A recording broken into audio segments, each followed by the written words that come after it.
Please excuse the sunglasses. I forgot my reading glasses at home. These are reading sunglasses. Say your name. My name is Maureen Biscardi. I'm from Woburn. My son, Peter John, call him PJ. He's been at the Judge Rotenberg Center since 1978 when he was 11 years old. I want to make one point very clear. You've heard testimony today that this doesn't work. My son is testimony that it does work. Before he went to Judge Rotenberg Center, he was in 2 other day programs, and well, 3 actually, through the nursery school. Each one of them, over a period of time, eventually said they couldn't deal with him anymore. And when we exhausted all the day programs, none of them would take, and we looked into residential treatment. Fortunately, I had seen Dr. Israel several years before when I was at a meeting for parents of autistic children. And he had been speaking, and he brought 2 of his first 2 students with him to demonstrate his techniques. And I thought it was wonderful because what they were like beforehand versus what they were afterwards was wonderful. So I looked into finding Matthew Israel and tried. We also looked at other schools, other programs. And Judge Rotenberg Center seemed right. It was Behavior Research Institute at the time.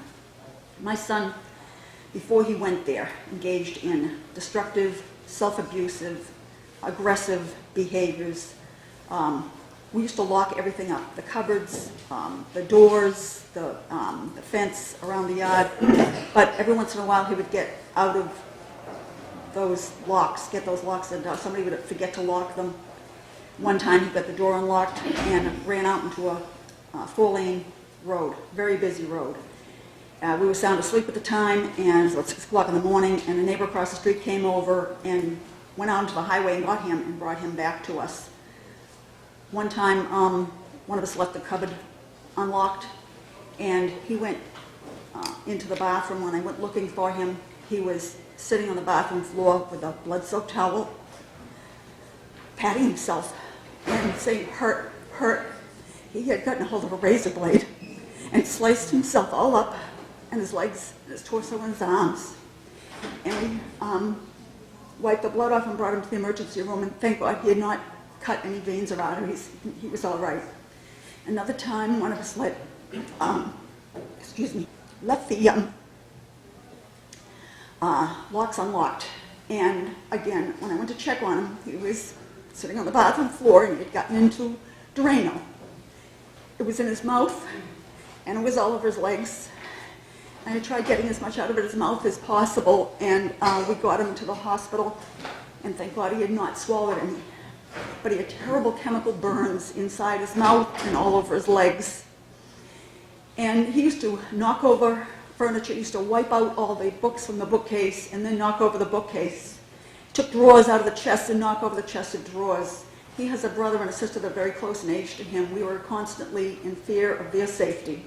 One time he took the top bunk of the bed and lied down, pushed his feet up and pushed the top bunk right off the bed. He pulled curtains down, curtain rod, nails, everything. He was very hyperactive and very difficult to control. After he went to JRC, he continually improved. And after this long time, he's still on the GED. But those behaviors that I described, running out into traffic, cutting himself, eating foreign objects, the aggressiveness, the destructiveness, he doesn't do any of those anymore. This works. The GED works. And I implore you not to take it away, not to deny him of a treatment that works for him. He only gets shocked a few times a week now because his major behavior now is just grabbing someone. And the shock when he stops. It's a 2-second shock, and it stops him from probably being in a padded cell on drugs. He has a quality of life. He goes out into the community. He goes for walks. He does things. He's happy. He comes home once a month for the day and visits us, and he's just as happy and pleased to be home as can be. He's calm, relaxed. He sits out on the back deck and plays with his toys, and we might send out for pizza or something, and he's very calm and happy.